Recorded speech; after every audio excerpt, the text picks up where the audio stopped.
मेरे चैनल से जुड़े हुए पूरे देश के तमाम शिक्षक भाई बहनों का स्वागत है। दोस्तों, इस समय टेट को लेकर के और सी टेट को लेकर के बहुत बड़ा घमासान पूरे देश में मचा हुआ है।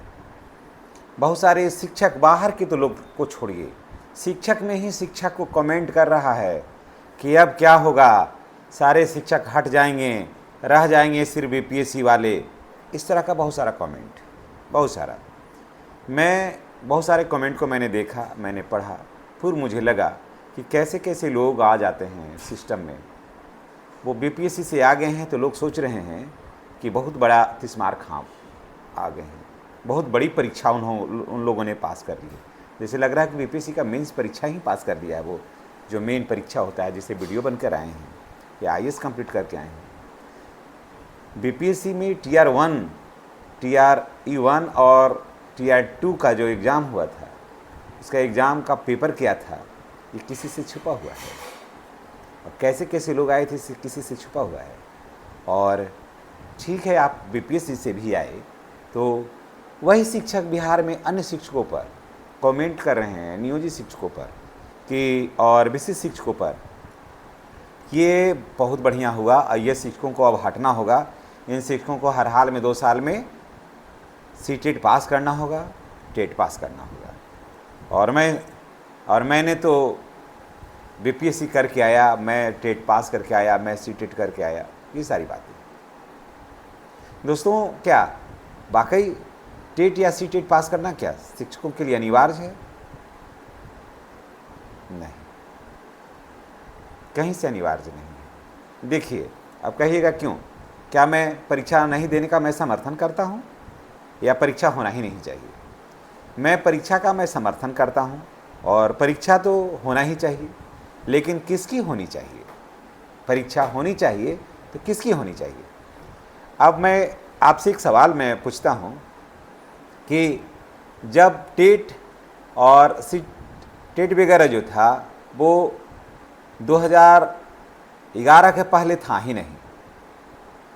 जब टेट 11 से पहले था ही नहीं, 2011 से पहले था ही नहीं, और शिक्षक आए 2003 में, 2005 में, 2006 में, 7 में, यानी कि 2010 के पूर्व आए, तो इन पर अनिवार्य रूप से सीटेट या टेट कैसे थोपा जा सकता है? थोपा जा सकता है? कहीं से भी न्याय संगत लगता है ये बात? नहीं ना। तो कैसे आप थोपिएगा इन पर? इन पर ज़बरदस्ती आप थोप नहीं सकते हैं। हाँ, अगर 2011 के बाद, अगर 2011 के बाद किसी भी शिक्षक की बहाली हुई है ना, वो भी कोई कोर्ट का मामला हो पूर्व का, और उसके बाद फिर 2011 के बाद उनकी बहाली हुई है, तो भी ये बात, या किसी प्राधिकार में हो मामला, तो भी ऐसे शिक्षकों पर टेट लागू नहीं होगा। समझ गए? तो भी नहीं होगा, क्योंकि ये पूर्व का है, ना कि उस समय का है। तो यहाँ पर भी ये लागू नहीं होगा।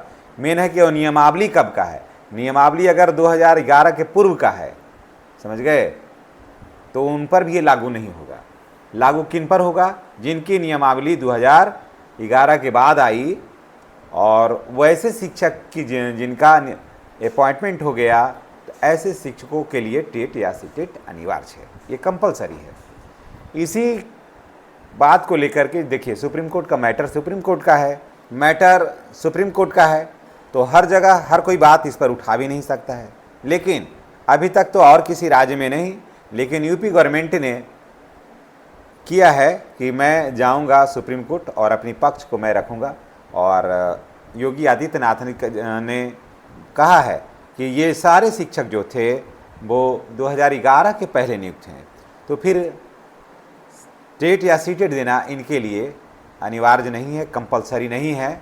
और ये सारे शिक्षक जो हैं वो कई बार परीक्षाओं में शामिल हुए हैं, इनकी हर वर्ष ट्रेनिंग होती है। ये मेरे यहाँ जो भी शिक्षक हैं 2011 से पूर्व, ये सभी दक्ष हैं, इनके कहीं कोई ज़रूरत नहीं है, टेट या सी टेट करने की ज़रूरत नहीं है। कमोबेश यही स्थिति बिहार में भी है। बिहार में तो और भी बेहतर है कि बिहार में 2011 के समय में और पहले भी लोग दक्षता परीक्षा दे चुके हैं। उस समय चर्चा ये बात की हुई थी तो माननीय मुख्यमंत्री श्री नीतीश कुमार जी ने ये कहा था कि आप लोगों को एक मामूली परीक्षा दे देना है दक्षता के रूप में, और जो दक्षता पास कर जाएंगे उनको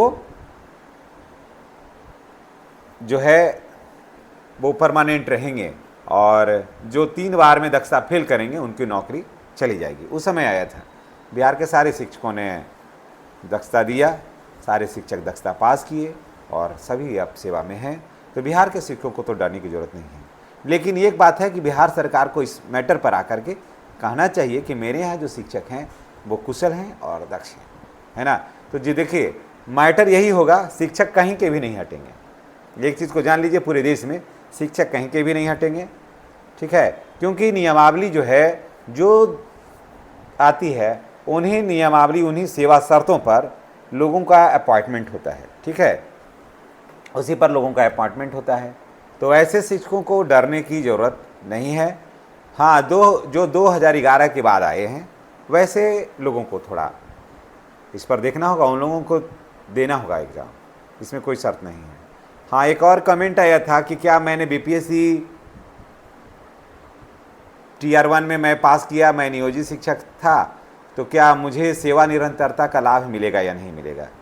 तो मैं बता दूं कि आपको सेवा निरंतरता का लाभ मिलेगा। 9 सदस्यीय कमेटी जो गठित हुई है उसमें इस बात की चर्चा होगी कि अगर विशिष्ट शिक्षकों को सेवा निरंतरता मिलेगा तो आपको भी वहाँ पर जो है आपको सेवा निरंतरता का फ़ायदा आपको मिल जाएगा। तो ये 8-10 दिन में क्लियर हो जाएगा कि क्या होने वाला है। इसलिए जो भी नियोजित से विशिष्ट शिक्षक बने हैं और या फिर बीपीएससी शिक्षक बने TRE 1 या TRE 2 में गए हैं, अगर यहाँ पर 9 सदस्यीय कमेटी जो है वो दे देती है आदेश कि नहीं, सभी लोगों को जो है जिन लोगों ने सेवा 20 वर्ष करके यहाँ पर आया है उन सबको सेवा निरंतरता दिया जाएगा, तो निश्चित रूप से इसका लाभ होगा आपको। इन्हीं बातों के साथ मैं आपसे विदा लेता हूँ। नेक्स्ट वीडियो में हमारी और आपकी पुनः मुलाकात होगी। ये चीज़ जान लीजिए कि 2010 से पूर्व जो इतने भी शिक्षक हैं, 2011 से पूर्व जितने भी शिक्षक हैं, उन किसी भी शिक्षकों के लिए टेट या सीटेट अनिवार्य नहीं है। धन्यवाद।